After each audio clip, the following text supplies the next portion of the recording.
thought I'd start with a performance piece.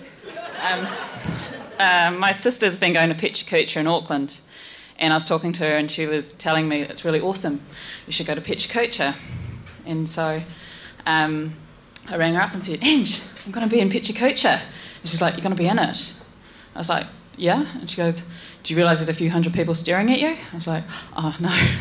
So here I am, a few hundred people staring at me. So my name's Pippa, and I was born in Wellington, raised in Auckland. I finished my Bachelor of Fine Arts at Elam in 2004 and a Diploma in Secondary Education in 2005, and let it roll. I thought I'd do my work on post-institution, which is basically being out at art school and no longer having the luxury of being a student and having to have work and work full-time. So I ended up in Motueka because I realised I didn't want to teach, and I ended up in a packing shed. And so I lived on an orchard with 17 other backpackers, which was a bit like United Nations. And I made these works out the back of the packing shed with an English guy who was a bit of a stoner, which was really great because he didn't ask too many questions and had some really great suggestions. So basically I worked on a packing line for 44 hours a week, and I made good friends with the quality controllers. And we've got some New Zealand apples that genetically engineered, and we used to have these Siamese apples come through, so I had a really massive collection of munted apples back in our little home that we had there. I started working towards a show at Artists Run Space. Some of my peers set up a space called Special down in Auckland, and they had studios and then they had a gallery in front, so I had a little marquette that I made and started coming up with ideas. And I was doing a responsive show with a friend called Kate Brett Kelly Chalmers, and which was interesting because we went through this art school together, and she stayed in Auckland and started working, had a proper job, and worked in a high-rise. And so she made these sort of stalagmites which are really dense and highly coloured and spiky. And so in response to that, I made this work, which was with baling plastic, bamboo sticks and sellotape, and basically it was a big line through the space because the artist galleries were behind the gallery facade, and it was really great because I had all my peers and we could have crits again, and that was really encouraging. So after that I packed up my bags and headed to Wellington, where I had a very close friend down there, and she knows my addiction to Diet Coke, and for my 25th birthday she did this lovely painting for me. And it was really neat being down there because I got to know the Wellington scene and the graduates that came out of Massey.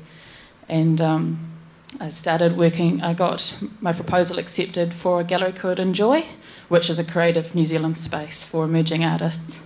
And so I've got a bit of an obsession with buckets, you'll probably see. So I started working towards that with Naomi. She was like my support network there. And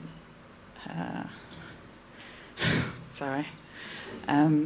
I live next to a park, and I started working responsibly to the park. I used to go down there and play with my friends and my flatmates, and so my show ended up being called The Warm Thrill of Confusion, which comes from a Pink Floyd lyric, which is a warm thrill of confusion, that space cadet glow, because I didn't really know what I was doing, I was just responding to things.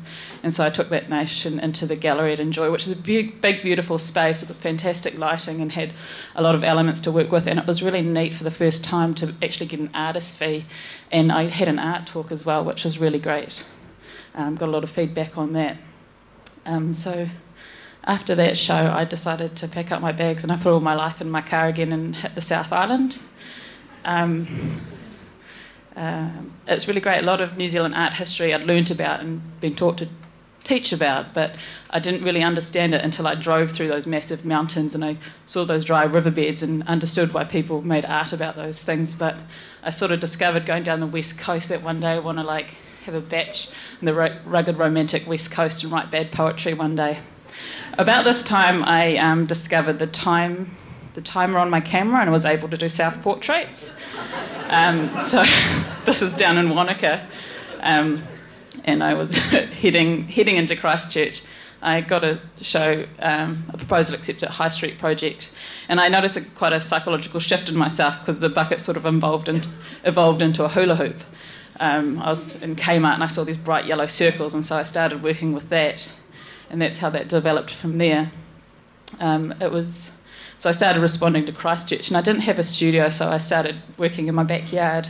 About this time, I got given the option. I was approached to do some work at the kiosk for the physics room, and the wee kiosk has a small window that you can put work in, and I couldn't really work within those parameters, so I decided to wrap it in baling plastic, which was a really neat project because I wrapped that in baling plastic, and I wrapped some rubbish bins and some street furniture like bike stands and things like that, and over the duration of just over a month, people would graffiti on it and they would rip it apart, and I could go along and rewrap it. So it had this real interaction with the environment. About that time, I got a studio space with some peers, which was really, really great because I got to work with artists that worked full-time, and that's something I hope to obtain for myself one day. And it was really good to have even that support network down here in Christchurch, so I could work on my show Hula that was happening at High Street Project, and this is part of it. High Street Project, another Creative New Zealand space for emerging artists, is awesome. It's like the biggest space ever, and it was really neat to respond to that, and it was really nice that I've gathered more confidence to work in that space, and there was a lot of support from the people there, and also some money. I had this sort of obsession. I used to have an obsession with Kinder Surprises, like for the random, and then I found this bouncy ball machine that you put $2 in, and bouncy ball comes out, and they're all different pictures. And I had one, and I gave it to a friend's son to play with, and he's an artist, and he came back to me with this photo, and I really loved it because it's sort of Christchurch has this really cultivated sensitivity in its artists that I really enjoyed.